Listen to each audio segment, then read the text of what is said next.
What's happening, world? This is SG. So, I decided that I was going to allow you guys into my process of IFA and some of the things that go on. Of course, there are some things that I cannot speak about. I will upload some videos eventually to the channel to show you guys certain things, and of course there's certain things that I will not be able to show you. Okay. I see a lot of videos and I hear a lot of people talking, and it goes along the lines of one way. Unfortunately, this is not a one size fits all tradition. Okay. So let's start off by talking about the calling. Okay. When you are born, these things are already in you. They're already over your life. Whatever it may be, whatever your journey is, whatever you're doing, it's already over your life. Ifa is not something that you choose. Ifa chooses you. Some people choose Ifa and their journey is hard for them because they choose Ifa for the wrong reasons, and they don't understand the overall concept. That's why you see so many people turning up and they're putting pots in the water and letting them float away, and leaving pots in areas because they're like, no, things are going wrong in my life. It has to be from this, because they weren't chosen for it, right? And some people were chosen, but they did not do the work, right? You went and you jumped in and you initiated to Ifa without doing the work, okay? So my journey, I grew up around Christian and Islam, okay? One or the two, predominantly Christian, okay? We went to church, we went to Bible study, we went to revival, we went to choir rehearsal, we went to, you name it, we was there. My mom was very adamant. My yeye, my mother's side, my mother's lineage, they were very deep Christians, right? My grandmother, she was only married one time. All of her children from the same person. She had 5. And when they divorced, she never remarried. She went by the code. You only have one husband. She never remarried. She never had sex again. She went 50 plus years, close to 60 years, no sex, no nothing. She was devoted, right? My mother, my yeye, she would not have sex unless she was married. And when she didn't get married anymore, she stopped having sex. She stopped doing this. So she was 15 plus years, celibate when she crossed over, right? So for me, going into celibacy or abstaining is something very easy for me because this is a part of like the lineage. It's already in me, right? Certain things. But as I grew up and I was going to church and listening to the messages and, whatever church, my mom guided us to, that's where we went. And as I got a little bit older, I noticed that my mom stopped going to church, and she was going all the time, but she never spoke unto us why she stopped going to church. She allowed us to see things for ourselves. She just stopped going. And then I continued to go, and then there was just certain things that just didn't make sense to me. I had questions, and they didn't have the right answers. They had answers, but they weren't the right answers. And it did make sense to me, right? I know it didn't make sense to me.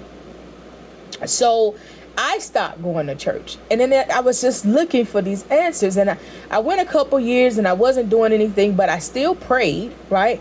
I still, understood that it's a higher power, but It was just something that wasn't making sense to me. And one day I said, okay, Spirit, guide me to where I'm supposed to be. Align me with the people that I need to be aligned with, because I know that there's something more powerful, out there that I'm supposed to be a part of, but I don't know what it is. And from that moment, I started being aligned to different things. Okay. Shadow work had started to be done. Okay. And these phases of ascension to get to said point of spirituality, they're not easy. Okay. You get broken all the way down. Okay. Like, to the point, it was a point in my journey where I lost everything other than myself and my children. I lost everything within a matter of months. Like, everything that I had gotten before IFA, I lost all of that. Everything that I own right now, I have gotten since I have been a follower or devotee to IFA. And we'll talk about the different levels, okay? But I lost everything. And that was a hard point in my life, because I'm like, okay, now I worked hard for all of these things. But if I not only replenished them, but everything came back bigger, better, and brand new, paid for. Didn't have any issues with that. So this journey, when people walk around and, they show the glamour side, I'm a spiritualist, and, I believe in this, or I believe in that. Man, listen, this process that one goes through when you answer the calling, and once you answer the calling, right? Like, I had been chosen, and I knew it was certain things growing up. Like, I could communicate with the people that had crossed over. We do believe that you don't die. Your soul lives forever, but your body, you relinquish your body, and your soul can travel from different portals. So I used to be able to talk to people that crossed over when I was young. You understand me? And around 7th grade, I was like, okay, I wonder if this is normal, because it was one person of our church. She used to come back and she would sit with me and talk to me, and I would see her image. We could hear it clearly, everything. And then I asked her one day, I said, well, why do you come and talk to me? She said, because you're the only one that I know that can see me, right? So they know, when you can see them, right? They know when we can see them. They know it. And it's several different instances that I'll get into where I know that they know that we can see them. And so when she said that to me, I then went to my family to try to make sense of it, right? Because I'm 7th grade. I'm still young. I'm not even 13. I'm like, I was about 12 years old at the time. And I'm like, okay, is this normal? And so my whole family was like, no, that's not normal, man. Something must be wrong with you. You tripping, da-da-da. And because they were Christian, I didn't understand that they couldn't understand what I was going through. Went crazy, right? I was in a psych ward. They thought I was really crazy. I was in a psych ward for 3 days. People told them, hey, no, she's okay. It's nothing wrong with her.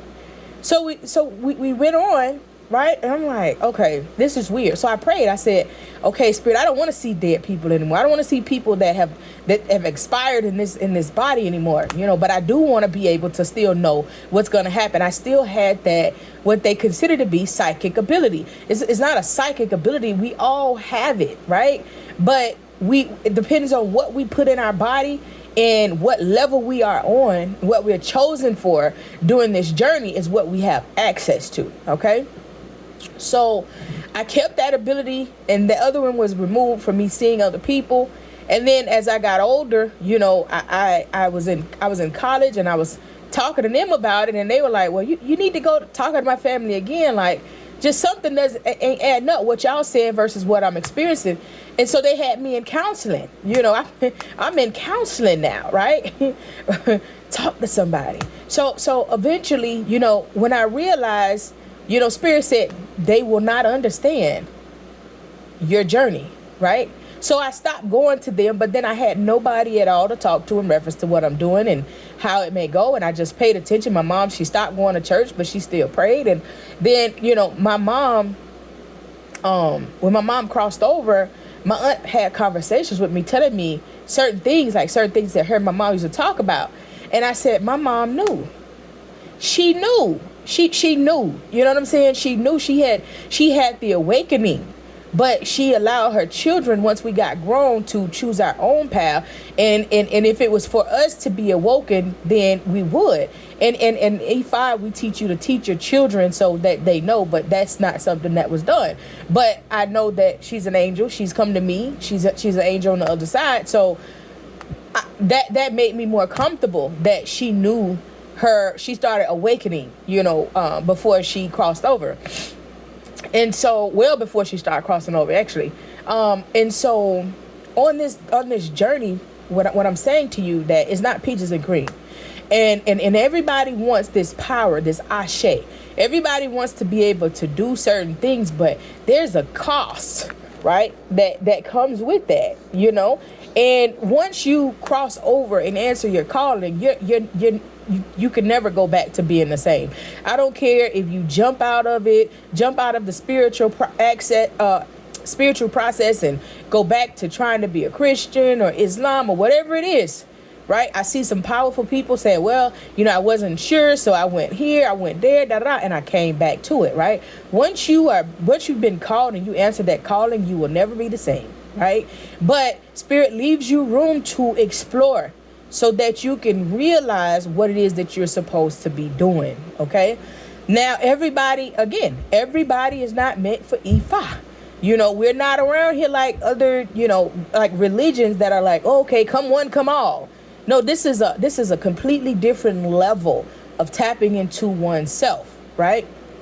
And I'm honored to be a part of it, because I do have certain people, and I hear certain people that have tried out Ifa, and it didn't work for them. Oh, I went there and I seen it and so on and so forth, and that's not for me. And when you ascend, you'll know, and da. You can't listen to someone else's journey and compare it to your journey in E5, because all of our journeys are different.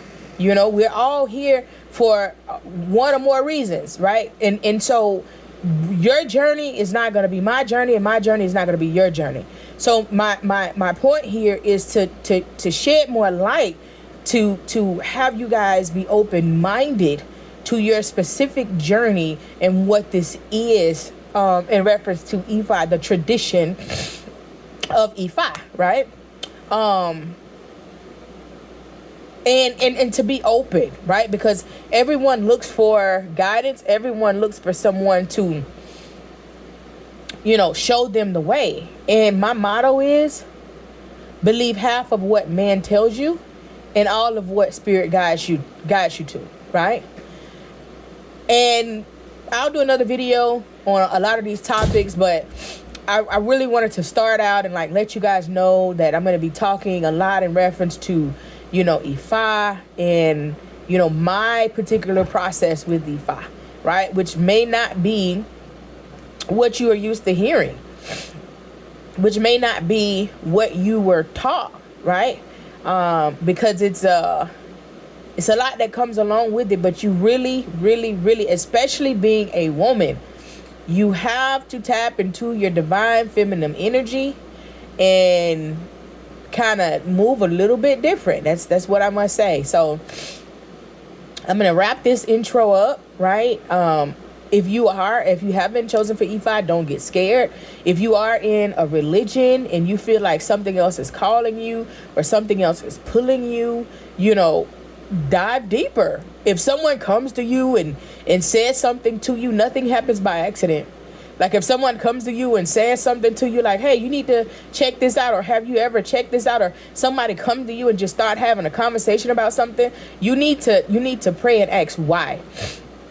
You need to ask guidance versus going to ask man. Pray and ask for guidance. Why did this person come to me and start talking to me about this? Why did I click on this video and start, listening to a video or watching a video, and it just started touching me and moving me?